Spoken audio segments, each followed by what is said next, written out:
For me, the most important is a very simple rule. When the world is flat, whatever can be done will be done. The only question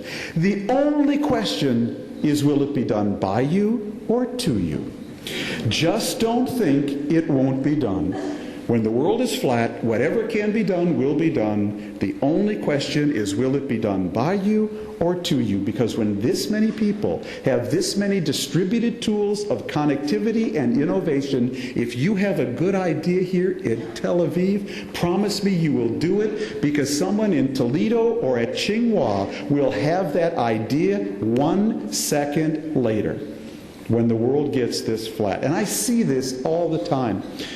A year and a half ago, my wife and I were in Peru. We were taking an eco-tour of the rainforest. Our guide, Alfredo Ferreras, wonderful guy, head of ecotourism in Peru, he tells me this story one day. People are always telling me their favorite flat world story. He says, Tom, I've got a friend who's now selling dishware, Peruvian dishware on the internet from a village near Cusco. Oh, I say, wonderful, the world is flat. And then he adds this. He's looking to see if he can get his dishes made cheaper in China. Okay. Why not?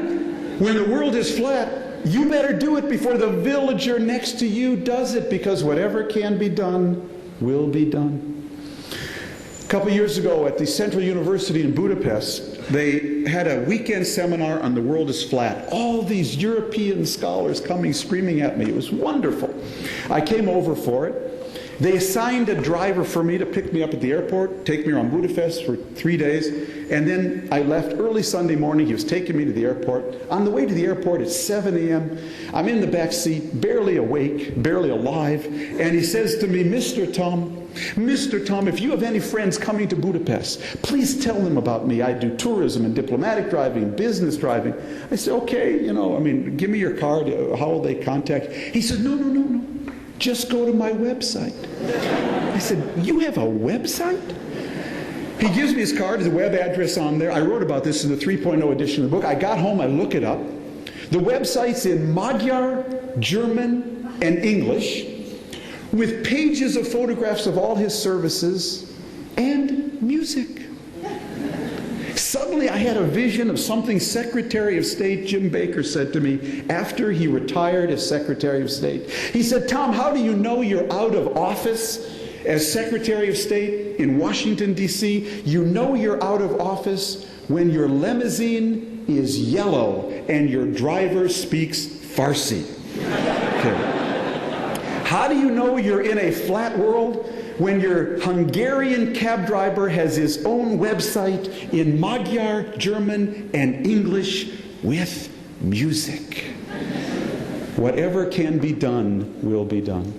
Second rule of the flat world business-wise is that it's all about how well you horizontalize. Because the big productivity gains are going to happen in concert with and in proportion with your ability to work with this new horizontal platform, your ability to collaborate horizontally. I learned this lesson quite early in writing the book, totally by accident. I was going to visit my oldest daughter at the time. She was an undergraduate at Yale in New Haven, Connecticut. We live in Bethesda, Maryland. To get from Bethesda, Maryland to New Haven, Connecticut is a complete pain in the behind. You have to drive almost an hour to Baltimore Airport, take Southwest Airlines to Hartford, Connecticut, and then drive an hour from Hartford to New Haven. I could almost go to London quicker. Never mind. I'm a hip guy, so I got an e-ticket on Southwest Airlines. Now, I don't know how many of you have had the pleasure of flying on Southwest Airlines, but Southwest Airlines is El Cheapo Airlines. You do not get a reserved seat. You just get a ticket that says A, B, or C. A's board first, B's board second, C's board last. There's only one thing you need to know about Southwest Airlines. You do not want to be a C. Okay? No problem. Especially if you have 2 bags of spring clothing for your daughter and you want to have room above the seat and not get stuck in the middle. No problem, as I said. I'm a hip guy. I got the e-ticket, and I got to Baltimore Airport 95 minutes before my flight, because I was going to be an A.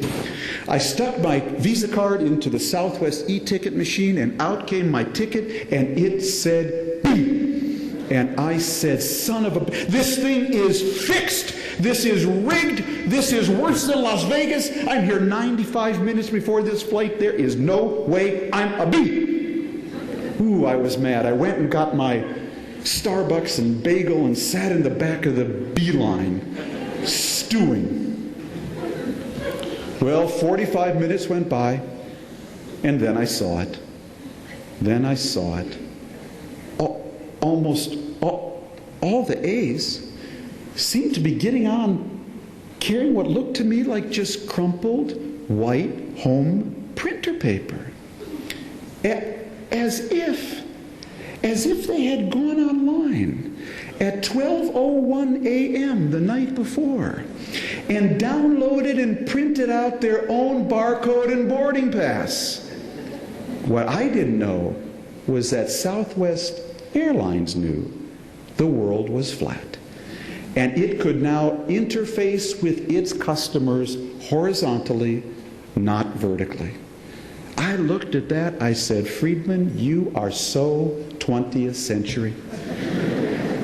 I remember the days of getting a line at the counter. Thank you, ma'am, I want to go to Hartford. Then we got the e-ticket machine. We thought that was cool. And then while you were sleeping, you, the individual, became your own ticket agent. Or to look at it another way, you, the individual, became an employee of Southwest Airlines. Or to look at it still another way, if you value your own time staying up at 12:01 a.m. the night before and printing out your own barcode and boarding pass, you, the individual, are paying Southwest Airlines to be their employee. Have a nice day. So I got smart. Next time I downloaded and printed out my own barcode and boarding pass, you don't have to stay up till 12:01 a.m. the night before. I get to Baltimore Airport, to the gate 35 minutes before my flight. And guess what happens, folks? I just captured 60 minutes of productivity. I saved myself an hour by interfacing with Southwest Airlines horizontally, not vertically. That move from vertical to horizontal is happening in 1 million businesses, in 1 million universities, in 1 million governments around the world. And when we get to the other side of it, there's going to be a huge, and we're in the middle of it now, productivity leap. Third rule of the Flat World Business Platform is that the most important competition going forward is no longer going to be between countries and countries, although that's important. The most important economic competition is no longer going to be between companies and companies, although that is still important. In my view, the most important economic competition going forward is between you and your own imagination. Because when the world is flat, individuals can now act on their own imagination as individuals, farther, faster, deeper, cheaper than ever before. And therefore, what individuals imagine, and whether you live in a country like Israel, which is a high imagination empowering society, or you live in some other countries in this neighborhood that are low imagination enabling and empowering societies, that is going to be the single most competitive advantage for a country. Do you nurture and enable individual imagination? Unfortunately, there are two kinds of imagination in the world today. There's the imagination of 9/11, and there's the imagination of 11/9.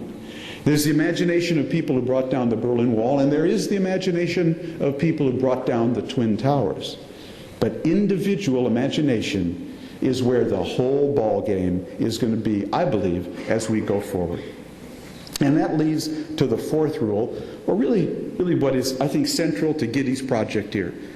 If that is the kind of platform we have, one where we have to horizontalize, we have to enhance imagination, and we have to do whatever can be done, what kind of education, what is it you're trying to nurture here? And I think about this a lot with my own country.